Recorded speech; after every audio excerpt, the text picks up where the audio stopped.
Welcome everyone to the interim results for Idox PLC for the half year ended 30th of April 2023. I've got Anoop with me, and our plan today is to take you through the operational highlights for the business in the first half of the year. I'll hand over to Anoop, who'll take us through the financial review, and then I'll come back, talk a little bit about strategy and operations, our buy and build program, ESG, and further outlook for the business.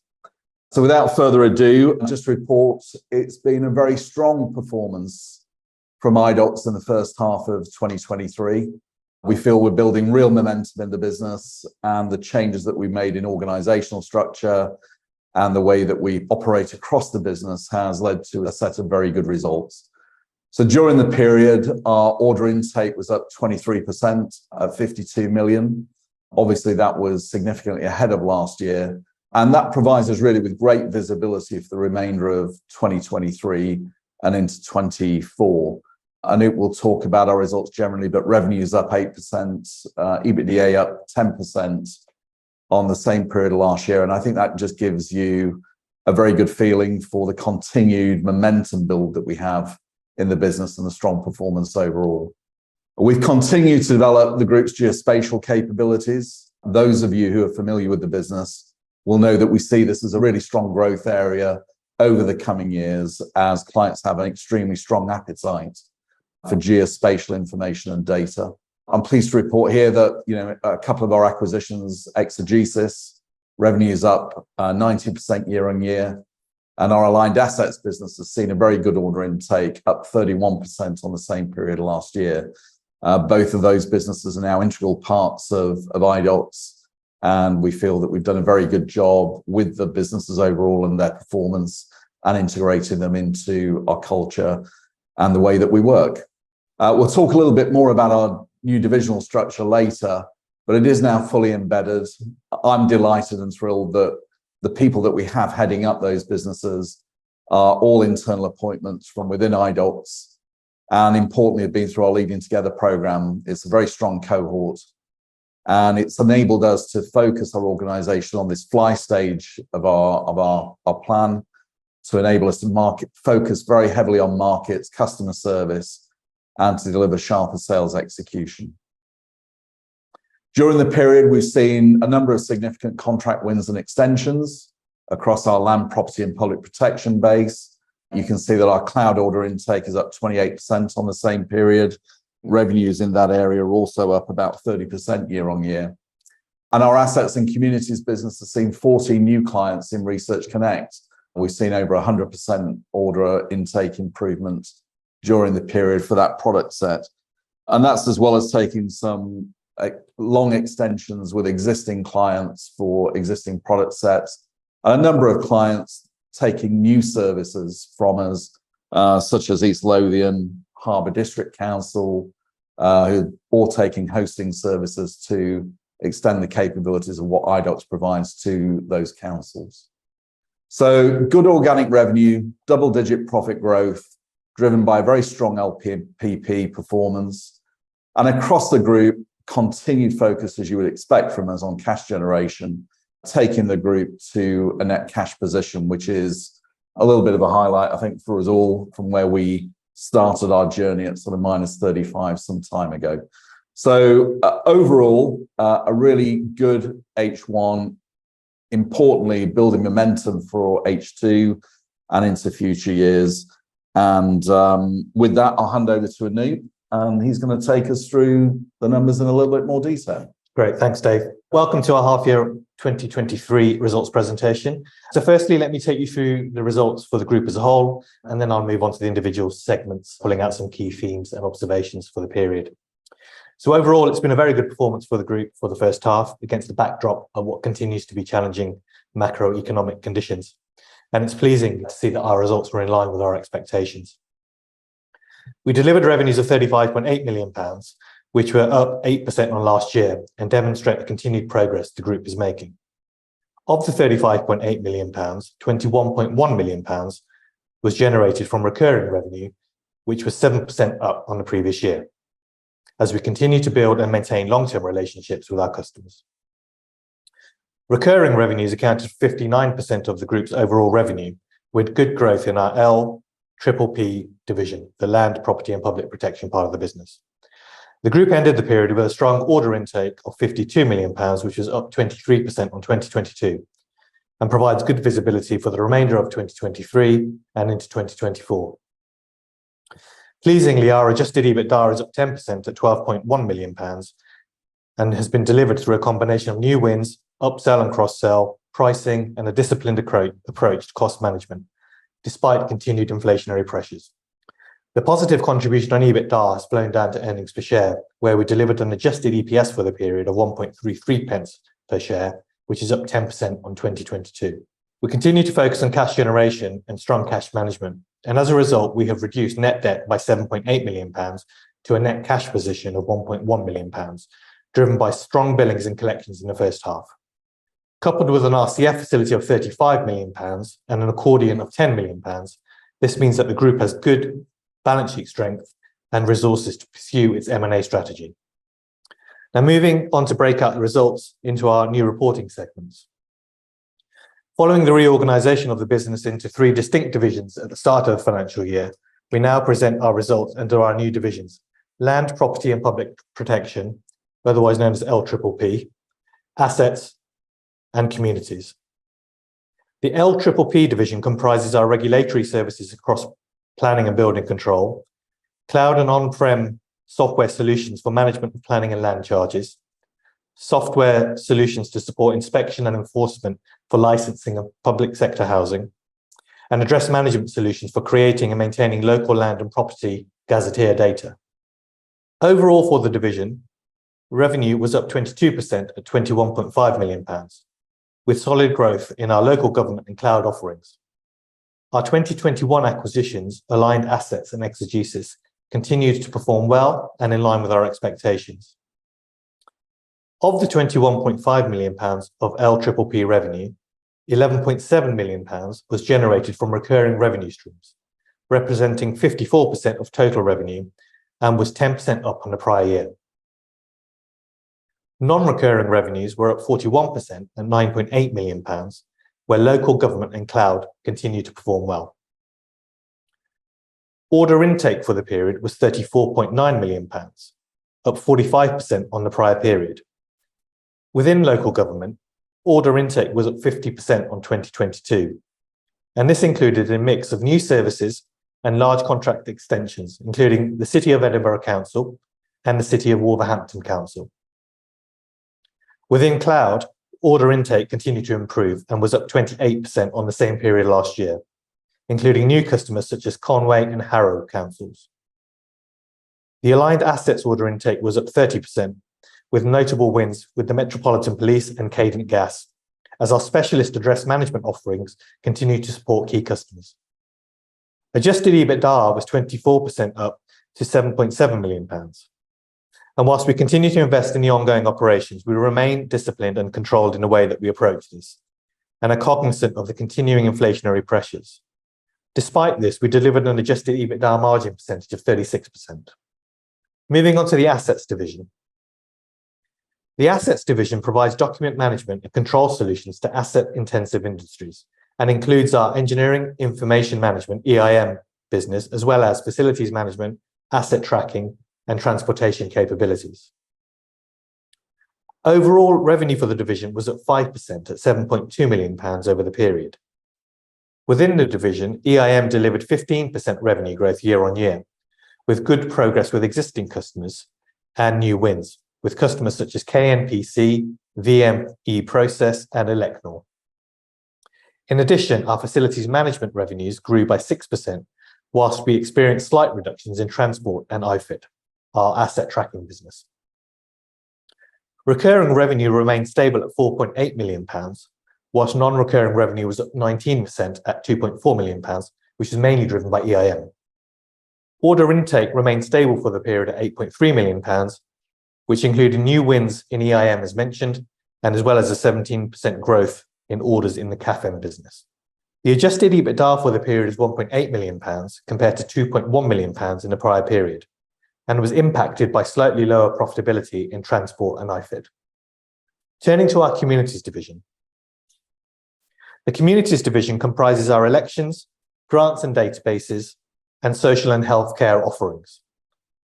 As anticipated, revenue for the communities division was lower in the period at £7.1 million and was driven by a lack of major election events across the UK and Malta during the first half. Recurring revenues were up 7% at £4.7 million, with good growth in databases and social and healthcare. The non-recurring revenue reduction to £2.5 million was driven by the previously mentioned impact of elections. There was good order intake in the period at £8.9 million, despite no major election events. We continue to support the Department for Levelling Up Housing and Communities and central government in gearing up for elections next year. Our grants and databases business had solid order growth with 14 new customers in the period, with healthcare solutions increasing order intake by 25% and social care up by 12% in the period. The division ended the period with an adjusted EBITDA of £2.6 million, with an improvement in margins to 36%. The margin improvement was driven mainly by the mixed impact of lower election revenues in the period. Leading on to the more detailed income statement.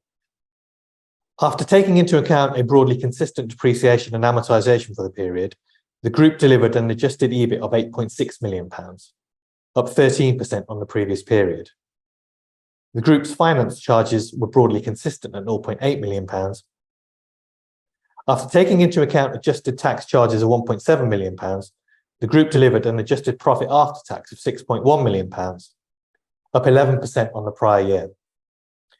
The group's adjusted tax rate of circa 21% is up on the prior period, reflecting the tax changes from April 2023. In respect of adjusting items, the key movements in the period related to restructuring costs of £0.3 million in relation to the corporate simplification activities following the divisional reorganisation. Acquisition and financing costs of £0.4 million related to the finalisation of deferred consideration costs relating to the Exegesis acquisition. After all adjusting items, the group delivered a statutory profit before tax of £4.1 million, up 13% on the prior period. Moving on to the group's cash flow for the period. The group generated net cash from operating activities before tax of £18 million. Against the group's adjusted EBITDA of £12.1 million, this equated to a conversion rate of 148%. Consistent with previous years, the first half cash performance is typically very strong, as the period end ties into local authority renewal and re-sign cycles, with advanced billing and cash collections. The group paid £0.8 million in taxes in the period and £2.2 million in M&A payments. Of this amount, £1.6 million related to Exegesis and £0.5 million related to aligned assets. And both were in line with the initial consideration for both acquisitions. A final £0.5 million is due to be paid in connection with the aligned assets acquisition this month, and this will conclude the cash payments associated with previous acquisitions. The group invested £3.8 million in development and CapEx, and this was in line with prior period, with notable investment into local government, cloud and elections. The group paid the 22 dividend of 0.5 pence per share, which resulted in a total cash outflow of £2.4 million. And after interest, lease payments and other items of approximately £1 million, the group moved from a net debt position of £6.7 million at the end of last year to a net cash position of £1.1 million at the end of the first half. Moving on to the balance sheet. Overall, the balance sheet has remained fairly stable half on half. Key movements related to deferred tax movements in relation to share options, acquired intangibles and tax rate changes. Trade receivables increased since the year end in line with trading, whereas movement in trade payables since the last half year related to deferred consideration payments in relation to Exegesis and aligned assets.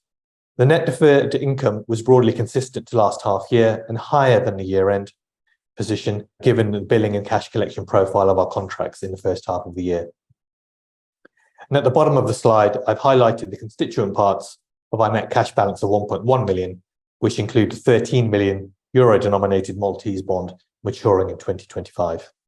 And finally, moving on to future guidance. This is consistent with guidance we've communicated previously and our medium-term outlook for the business. From an organic point of view, we continue to believe that mid-single-digit growth is sustainable over the medium term across the group, as our customers continue to procure stable and efficient solutions.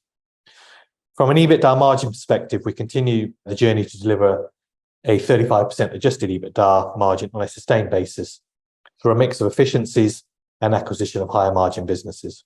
In terms of cash generation, we continue to expect the business to generate good levels of cash over the medium term, and I'd expect conversion rates to be closer to 100% of EBITDA. And in respect of our dividend policy, the board continues to keep the level of future dividends under review in consideration of our performance and delivery of our strategy. However, we would expect to be paying a final dividend for 2023. And just finally, in terms of the remainder of the year, so we've delivered a good first half performance with encouraging organic growth and continued cash generation. We have good revenue visibility for the remainder of this year with strong recurring revenue and good levels of contract renewals. We continue to perform well, and therefore our expectation for FY23 remains unchanged, albeit we remain cognizant of the current macro environment. So at this point, I'll hand back to Dave, who will talk you through the remainder of the presentation. Thank you. Thanks, Anoop. So for those of you who are very familiar with the business, and I think that's pretty much everyone on the call, you'll know the level of importance I put onto the fundamentals that underpin our strategy, the 4 pillars and our drive values that lead into our walk, run, fly strategy that we've been executing for the last 3 or 4 years. The good news at Idox is nothing changes. We think these are, as I state, fundamentals that are important to the future growth of the business and become increasingly important as we enter this growth phase and couple up our strong organic growth with an accretive M&A strategy. So we remain consistently focused on revenue margins, our organizational simplification, and communicating well, we hope, with all the people who are stakeholders in the business and, of course, the people in the business that make all of this happen. I held another CEO broadcast only yesterday, attended by 400 of the 600 employees that we have across the group. I think that goes to show the level of participation that we have across the business and how keen people are to hear about the journey and how Idox itself is doing and the things that they can do to help improve the business as we go forward. And all of the recruitment that we're doing at this moment in time and all of the promotion activity that we do is really focused on the values that people have in ensuring that the people that we're putting into leadership positions represent the qualities in the business that we really want to see coming through. So our drive values are an integral part of the things that we do going forward and are absolutely providing the foundation from which we can grow both organically and through accretive M&A. So our focus on growth is being accelerated and I think enhanced by the divisional structure we put in place that Anoop's described so well earlier. I think in our land, property and public protection area, we've identified this as an area where we can see a lot of growth and development with our existing client set, but also importantly, we can see how the data and how the information that our clients use and operate day to day can be extended to reach new clients and new cohorts. And the work that we're doing with exegesis, the work that we're doing now with Landhawk, and with Thinkware is just encouraging us that there's further growth to come in that area and that this is absolutely the right setup to do that. You'll have heard from Anoop's presentation that we're pleased that EIM is back into growth half on half, and we're seeing a lot of progress in our CAFM business. And in our communities area, I think there's been some outstanding work in our funding and information services area, which we've relayed to you. But I think it's really the focus that we can put into each of these areas that's allowed us to unearth further opportunities and deal with further challenges in the business, which naturally you get in any operating environment, tackle things early and make sure that we're progressing at all times. So really pleased with the way that our solutions are being represented to clients and also really focusing hard on how we develop our product sets going forward to make sure that they're modern, equipped for the digital age, and making sure that our clients can see a coherent and very incremental way of moving themselves through that digital journey and feeling confident that they've got a partner in Idox that can help them do that going forwards. So with our focus on growth, again, a very familiar slide for people, I think really to put some context around that, our market cap today, around 300 million. We're seeing now good organic revenue growth, 8 to 10% as we were rolling forward and into the second half of the year, looking to achieve the goals that we've already set out. You've seen our continued views on margin expansion and the way that our cloud and SaaS penetration is continuing to drive our growth. And, we just feel that's a great platform now to add on to that accretive M&A. And, Anoop and I talk all the time about adding good assets to the business that can help that rolling forward. And we're excited about this journey to getting ourselves to an EV of around $500 million. We think that's very achievable. We can see a number of steps that will help us get there. Really is now about the execution of that strategy. We think we're fulfilling the requirements of it in the organic sense, and we need now just to step through the M&A and bring the right kind of assets to the group and to our clients so that they can benefit from an extended portfolio from Idox. So on M&A, I'm pleased to report that we have a really strong pipeline of opportunity. As it says there, it includes over 300 vetted targets, of whom we know approximately 30 of those are considering their options now in what they do rolling forward. Got a very experienced team. I've been putting some of my own personal time and effort into chipping along some of the opportunities that we have. And we genuinely feel that there is the strong balance sheet that we've been able to develop over time is really going to help us move this thing forward over the course of the next 12, 18 months. So we are hoping and anticipating that we'll have transaction activity in the second half. But as ever, here at Idox, that will only be where we have good opportunities and we're paying what we think are fair prices for assets as we roll forward. But we're very excited about some of the opportunities that we think could conjoin with Idox to make it a stronger and more expansive business going forwards. For those of you who have a focus on ESG, pleased to say that our ESG activities continue. We focused very much during the period on the work in supporting communities and focusing on our people. All of our TCFD reporting remains in train, and I think that's transparent there for everyone to see. But with our people, we're very keen to have an engaged set of people working for Idox. We listen to them very hard, as well as our Dare to Be Different survey that we're repeating the autumn of this year. We also have our Be Heard survey, that's going on at the moment. That's an opportunity for people to really bring forward their things that they think can improve the way that we work in the business. And in supporting our communities, we're really proud that we offered the free My Funding Central licenses to low-earning charities who were deprived of that service by central government as it closed things down last year. We now have about 3,500 organisations that benefit for free from Idox's ability to put them in touch with funding streams and available funding to support small charity work in the community. So with that in mind, as you probably gathered, our outlook as we move forward, really positive. We think we've built some really strong momentum, a good first half performance, absolutely in line with our expectation, high levels of recurring income and order intake, giving us good visibility for the remainder of the year. As Anoop's pointed out, we're always cognizant of things that could trip us up. We absolutely catch the paranoia. We press our business plans very hard to ensure that we're considering all the risks that are there. So we are cognizant of a higher inflationary environment, the effects that may have on government spending as we roll forward, and what the potential changing in government structures might look like over the next 18 months. But importantly, what we're doing for clients remains as important as it ever did, and their reliance upon Idox to deliver better outcomes for them is increasing. And we think that's a great trait to support our growth rolling forward. We have good M&A pipeline, which remains strong, and good progress on a number of targets. And the business continues to perform well, and the 23 outlook is absolutely in line with the board's expectations. So with that, we'll conclude our presentation for today, and we'd be delighted to take any questions you may have of us.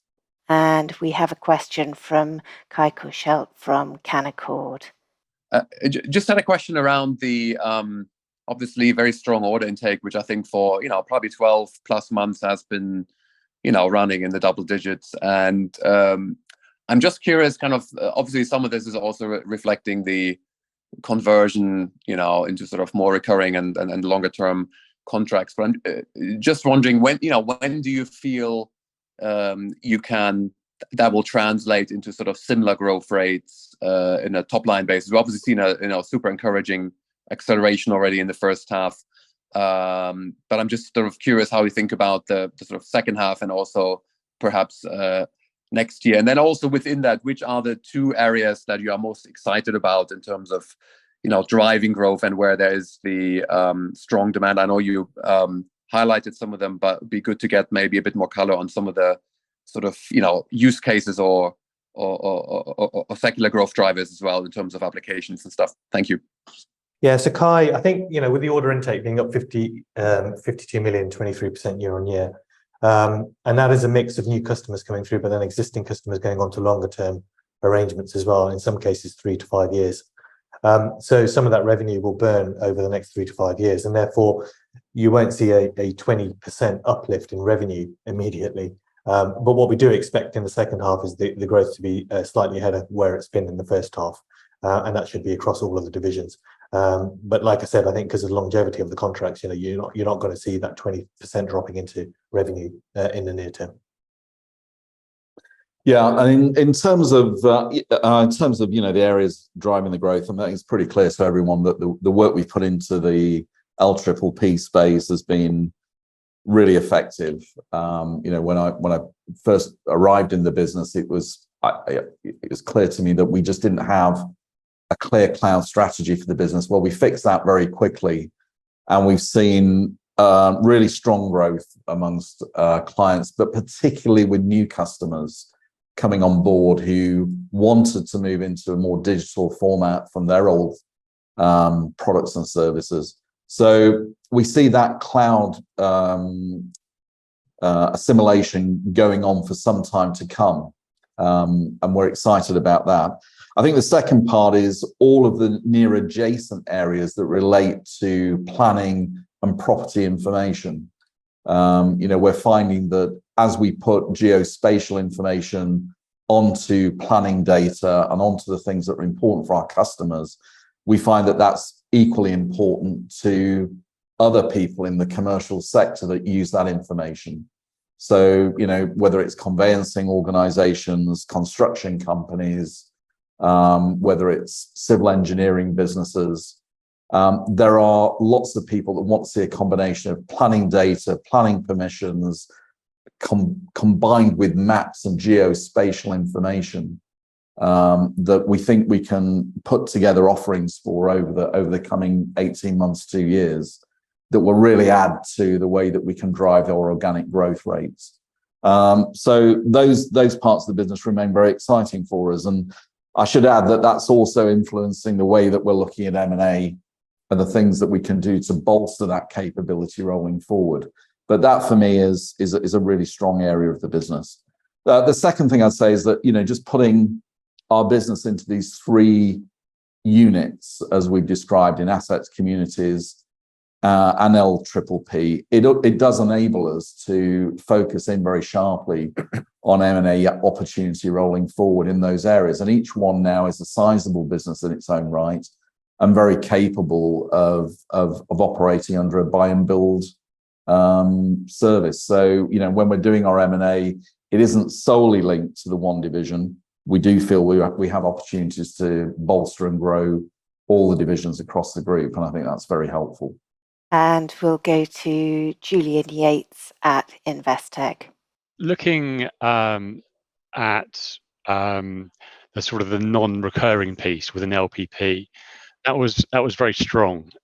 Great news, but just interesting into what drove that. And I'm sort of thinking about the organic growth going forward, and my assumption is that will be underpinned by the recurring sort of part of the business as you go forward. So just interested in that mix.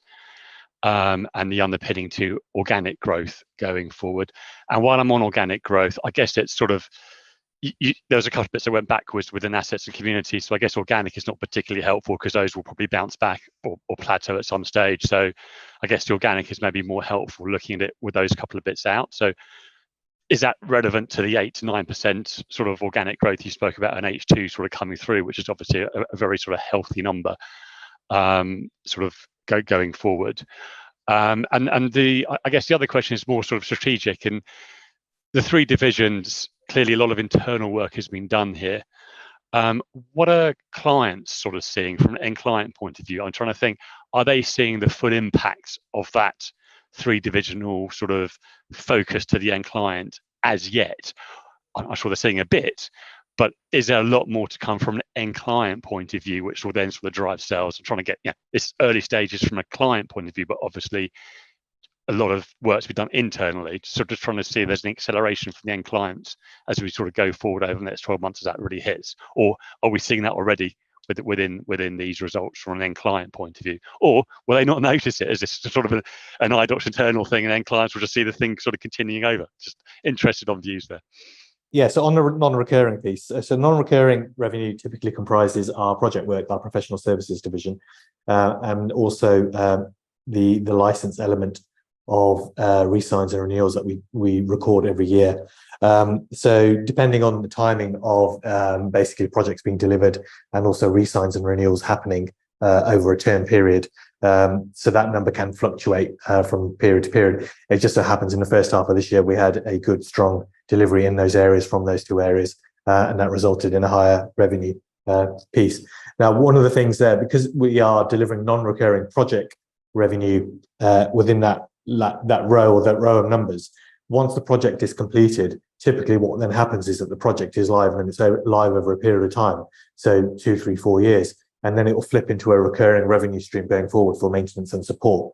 So therefore we see the growth opportunity coming through in the recurring revenue going forward. I think in terms of the organic growth piece, yes, you're right. So overall, it's sort of 8% year on year, but if you were to unpick things like the elections and some of the lumpier parts of the business such as that, you'd see the underlying growth across the business actually isn't significantly more than that. So I think it gives us good confidence and visibility going into next year. So I think 8% for the first half. I expect that to tick up a little bit in the second half, and then I think sort of a similar kind of level going into 24. I think on the other stuff, Julian, hi, by the way, we're starting to see more cross-sell capability coming through having the divisional focus. As I was talking with Jonathan Legdon, our COO, a little while back, and we sort of shrugged our shoulders and said, well, who knew? But we've seen our document management products that's supported in EIM, selling into some of our CAFM clients. Similarly, we've seen sales of our asset products into our EIM customers for asset tracking. And, I think that general view of a new management group focusing on what's important and looking at revenue opportunities from the portfolio of products we have is helpful. So I genuinely hope that we'll see a lot more of that sort of capability coming through. I think also that the other change that we made is to have a new head of engineering in the business, Rick Hazard, who was part of the Idox Cloud business as it came across. And Rick's put a new rigor and focus into the types of technologies we use to develop further products, creating some unification in that regard, and creating new ways of bringing products to market in slightly sharper ways. And I think that's also giving us a lot of confidence going forward that we'll have more new products to be able to sell to existing and new clients as we roll. So I think, the divisional structure is making a real difference. I think it will act as an accelerator as we go forward. And as I said earlier, more importantly, perhaps, or as importantly, it will offer a capability for us to put in good accretive acquisitions that hopefully do that magic 1 + 1 = 3 type stuff as we build capabilities, product sets, and professional services skills that our clients really want to see. So yeah, I think it's making a difference, and I think there'll be more to come as we go forward. We'll try and bring that to life a little bit, maybe at the full year. Yeah. Okay, that's helpful. Could I have a follow-up, please? Just on that. I mean, you spoke about the accretive acquisitions. You've got the I guess the acceleration from this divisional structure you just sort of mentioned coming through. And then we've got the underlying organic growth sort of ticking up. You're probably getting where I'm heading to. All this sort of boils down to pretty healthy margins. You've got the sort of the cap on the 35% there. It feels like you're going to have to work hard to keep it at 30, to keep it below 35% before those things sort of come into play. I get the inflation piece. I get the unexpected pieces around the corner that may you always got to sort of watch out for stuff like that. But would that be the sort of the way about sort of thinking about this? Is that if things do go right, it would be quite hard to cap it at 35 over the next couple of years unless there's something else you want to do? Well, the focus for us as a business when we arrived was to say, look, this is our strength is to be as a software business, and margins were not reflecting the fact that was the strength in the business. There were a lot of distractions going on and things that caused us to allow margins to evaporate in the business. So Rob Grubb and I, when we first arrived, sort of set 35% out as our sort of, our goal, because I felt that was the sort of margin that a mature software business like ourselves should be producing, and was kind of in line with, my history in this market, but also what I felt were, would be a slightly superior offer to near competitors. I guess what we're seeing as we move forward is that there's no real limit to software margins as a software business when you focus and concentrate on the things that you do incredibly well. So we would hope to see our margins improve over time. We haven't set ourselves a near-term goal to really push that on into particular areas, but you can see already in our LPP business that we've got margins ahead of 35. And as long as we're using that well to continue to serve clients appropriately, then I think that's okay. So we would hope some improvement as we go forward over the next 24 months for sure. We'll go to Casper Erskine from Singers. I was just wondering, in assets, if you give a little bit more color around the depth of your telematics and asset tracking capability. Obviously, this is quite an exciting and fast growth area. Is this something that you could potentially build a more broadened customer reach into? Second question was just around M&A. Is the M&A strategy as it stands just sort of an ongoing focus on geospatial data assets, or sort of are you looking outside that more towards potentially sexual health or other data products that you can begin to push down your pipes? And then finally, just going back to the margins as a follow-up to Julian's question, 35% cap.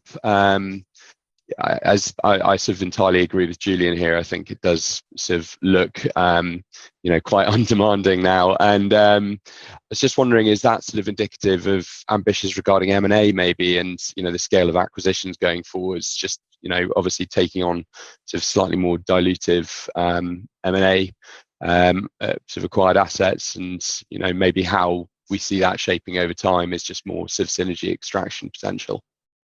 Yeah. So on assets, if I take a couple of these as we go. So on assets, on asset tracking, our capabilities there really center around products that we've delivered into the healthcare sector. And essentially think of them as tracking documents, assets, and people. So they're using a whole variety of sensors, trackers to log and register those things over short or wide area networks and over short or wide area distances. So you're right, the capability of that product set is not just limited to the market which it's traditionally served.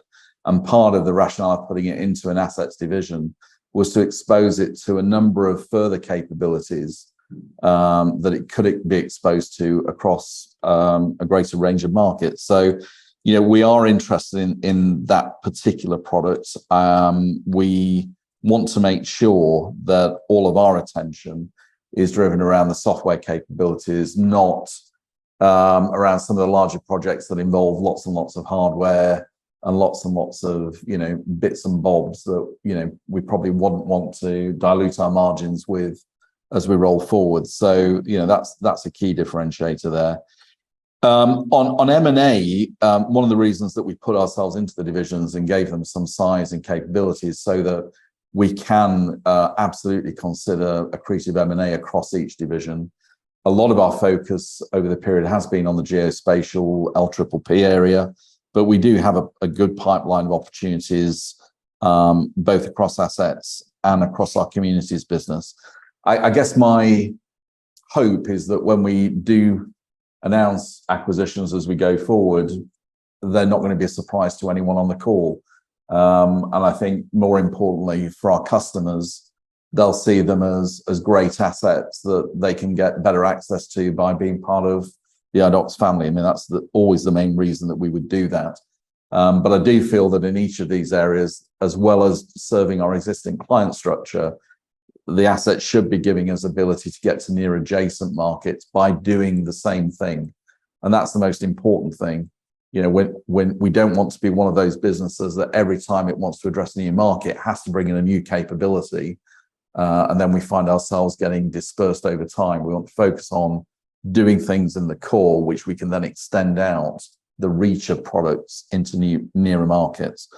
And in terms of, so as far as, you know, our sexual health products, as far as what we're doing in communities around educational needs, and what we're doing in the asset tracking and EIM operation, you know, as opportunities come through, we absolutely consider those in line with the financial firepower we've got and the alternative opportunities that present themselves. In terms of the cap, I think you make a good point. I mean, quite clearly, it's taken us a little while to get ourselves up to really strong margins. And as we bring in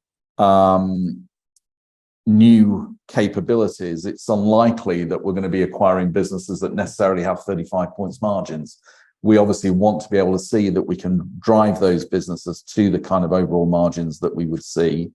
And part of that is making sure that their capabilities offer us an ability to reach further and to be able to grow those businesses by giving them access to a client structure that maybe they've found difficult to get to.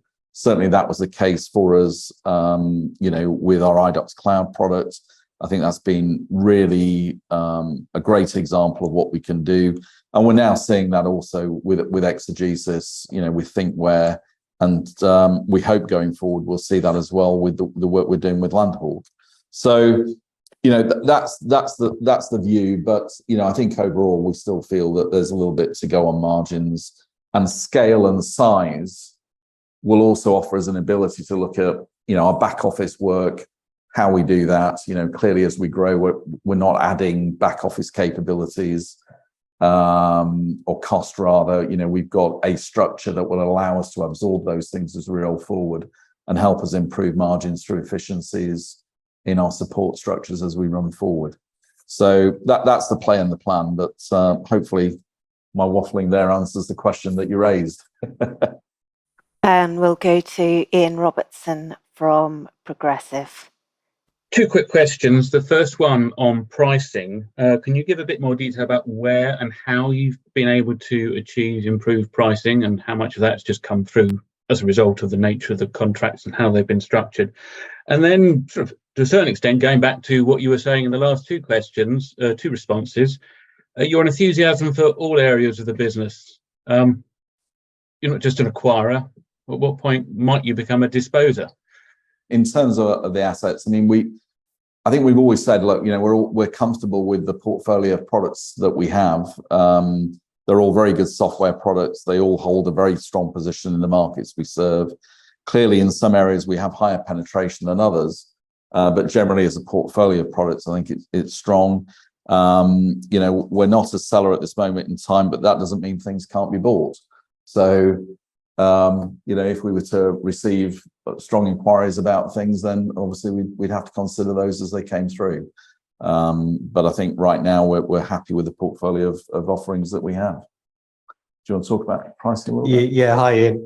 Yeah, so when it comes to pricing, so typically our contract forms take one of two types. One form explicitly doesn't have CPI, RPI linkage in the contract, so therefore, you know, when we're putting our bids and tenders together, we think quite carefully about the way that inflation may be going, and build that into our bids and our tenders as we go. And then the other form of contracting really sort of has a element of CPI inflation sort of protection built into it. And so when you think about how that's impacted the revenues for the first half, so if you cast your mind back 12 to 18 months, inflation wasn't at 10%, it was sort of around about the 4 or 5% level. So when we were re-signing the contracts that are having an impact on this year's revenue, they were coming in at 3, 4, 5% of inflation. So that's what you're seeing coming through. So the 8% revenue growth overall, in very simplistic terms, about 1/3 of it is coming through in price rises. And as we've moved through the period since, say, last half year and into the last end of the last calendar year, inflation has clearly risen up to 10%. And therefore, as we've then bidded and tendered for new contracts, we've been built in that element of price inflation into our pricing, but we won't see that come through immediately. So there's a lag before it starts to show in the revenue. And we'll go to James Lockyer from Peel Hunt.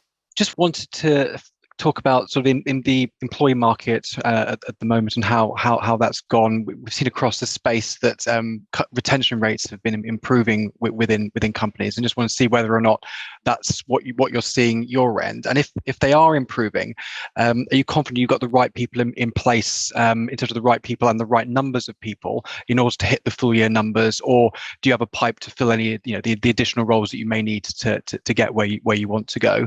I guess that's the first question. Second question, one of the main reasons you acquired Landhawk, as I understood at the time, was it was a very strong UI. It was something that you sort of was good in the public sector, but something like it hadn't really been seen within the public sector. Obviously, the first priority would be integrating it and bringing it on. But I guess if you could add a bit color around whether that integration is going well and whether the future potential that you sort of saw at the time is still there for you, or is it wider now that you've actually bought it in the business? And finally, any sort of examples of, now that you've got the business in place, the structure in place, any sort of examples of sort of cross-sell opportunities that may not have been possible, or you may not have thought about prior to that reintegration? I think there was at least a couple of examples of the full year last year, but it's good to see if that's moved on from there. On the employee market, retention rates are definitely much better than they were this time last year. I think you recall that we didn't really have the sort of issues that a lot of businesses were having at the time, where people were moving at the drop of a hat because they had generic skills that in a distributed work environment they could deploy in lots of areas, and people were paying very heavily for talent at that time. So I think our attrition at the moment is around sort of 3-4% right now, down from probably around 12 or 13% this time last year. So a very significant change. So do we feel we've got the right people? I think we've always felt we've got good people in the business, and we've always felt we had a strong capability in our organization to develop talent. So I do feel we've got the right people. But just to come back to your last question, really, which is, the second question around Landhawk, and I'll maybe push this a little bit wider, is, we bought Landhawk because we can see a real requirement for non-public sector organizations to get to fundamental planning and property data that allows them to acquire land parcels on a more informed basis, and to lessen the time that they spend looking at opportunities to develop land that might get rejected in the future. So they get a better quality of outcome by using products like Landhawk. But what we've discovered as we've gone through that, as we're integrating the business, and the integration's going well, but as we sort of move forward with that, is we're seeing that there's a really strong opportunity with the business to bring together cross-sell capability, and also to use our people more effectively across the group. So what we're seeing with a number of our staff now are extended roles and capabilities, which is allowing us to develop them further and use the people that came through our Leading Together program more operationally effectively as we go forward. So that for us is proving well. We still run with a number of vacancies in the business, where we're looking for talented people to help us exploit opportunities that we're discovering in the market. And I think the Landhawk stuff is a great example of that. You know, as we combine Landhawk with the capabilities of Think, where we look at the exegesis link and the work that we do around address management with the Aligned Assets acquisition, we can see that all of those data sets play a part in providing a much richer quality of service to the markets that we think, frankly, have been underserved to date. So that gives us a great, a really great encouragement that there's more to do and more capability for us to put together for those markets rolling forward. I don't know if you want to add anything about the employees side at all, Anoop? No, I mean, I think one of the key aims and objectives we've got is continuing to grow our Indian practice as well. And we ended the year last year it was about 55 people, and that's progressed as we had expected. So we're up to about 75 people in India now, and so we are still seeing opportunity for when people do decide to move on in the UK, that we're able to get appropriately skilled and qualified resource in India. Can I just a quick follow-up there, just on the organic growth questions that people have been asking earlier, and specifically, I guess you've now talking about all the integrations of those acquisitions that drive additional functionality across them. When we think about organic growth going forwards, sort of upsell, cross-sell opportunities, how much would you suggest, what would your goal to be, sort of what the modules you originally had in terms of selling more of your sort of local authority modules to more local authorities versus these new businesses that you've acquired? Is there more opportunity in organic growth from the acquired businesses than there is from your core, or is it sort of a mix? How would you, what would be a win for you in terms of where the organic growth comes from? I don't think we've really proffered that out as such. I mean, I think the important thing there is there are some offerings, James, where it's quite clear that we can add a new functional capability or add a new module to existing stuff that allows customers to buy a product suite or a product set from us that makes sense for them.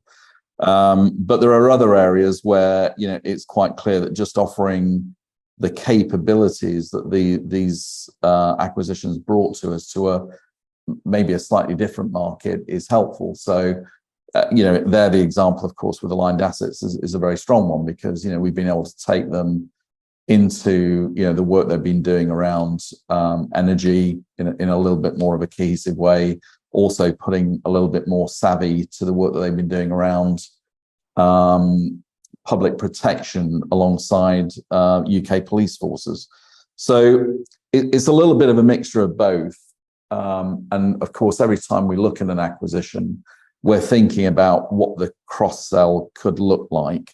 But importantly, just looking about how we can help accelerate the growth of those businesses. And sometimes that's through cross-sell, and other times it's through just giving them some more firepower through better sales, through better marketing, through better R&D disciplines, to help them execute on the sales strategies that we've already seen in play. So I realise that's a little woolly, but that's as good as I'm going to get for you today. And that's the end of questions. David, do you have any closing remarks? Well, from my perspective, it's been a really strong first half. We're really looking forward to the second half. We think we've got the business in good shape, serving clients really well, doing the things that they need from us. And we're excited about the opportunity of accretive M&A in the business. I think as Anoop and I and the senior management group discuss at great length, we feel at the moment the business continues to perform well and maybe is a little understated and a little underappreciated in its growth opportunities going forward. So we just need to focus now on showing and demonstrating the M&A, and hopefully the other things will catch up over time. But it's very clear to us that we have the capabilities to get to being, an over 30 million EBITDA business, which with a decent rating should produce a good outcome. So looking forward to the next part of the journey. Lots to do as ever, but happy with the foundations we've built and the team that we've got to go and execute on it. So thanks for your time today. We really appreciate it. Thank you.